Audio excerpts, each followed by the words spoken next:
Bonjour les C1, aujourd'hui on se retrouve sur une vidéo qui concerne la symétrie. Donc, je fais d'abord un rappel sur la symétrie.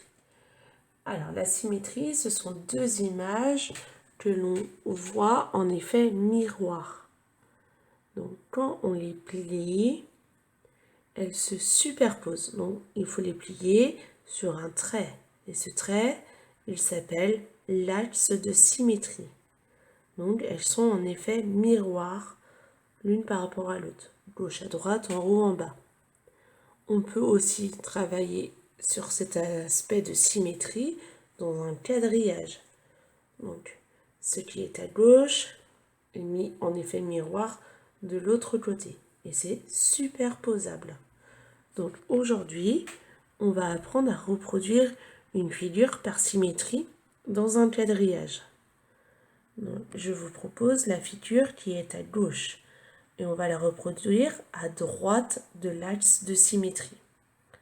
Donc, première étape, mettre un point sur les nœuds du quadrillage, ce qui va nous aider à reproduire la figure par symétrie.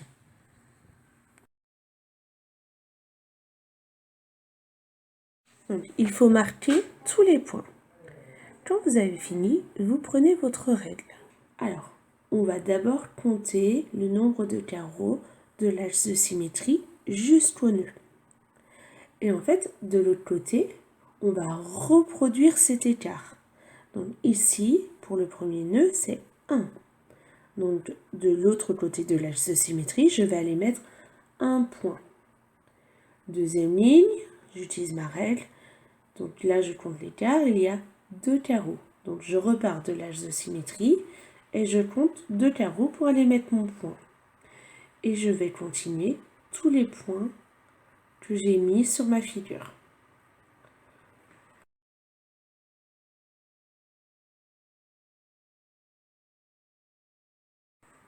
Dernière étape, je vais utiliser ma règle et mon crayon de bois pour relier tous les points que j'ai faits en symétrie. Et ainsi, n'oubliez pas que on est toujours dans un effet miroir.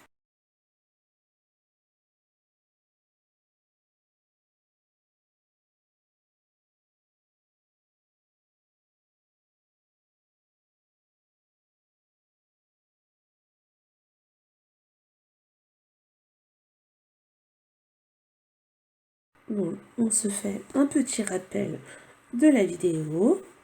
1. Je mets les points sur les nœuds. 2. Je compte les carreaux entre l'axe de symétrie et le nœud. 3. Je reproduis l'écart à partir de l'axe de symétrie pour placer le nouveau nœud. Et 4. Je relie les nœuds à l'aide de la règle et du crayon de bois. Voilà. Donc maintenant, ça va être à ton tour de t'exercer dans ton fichier de géométrie. À bientôt les C1.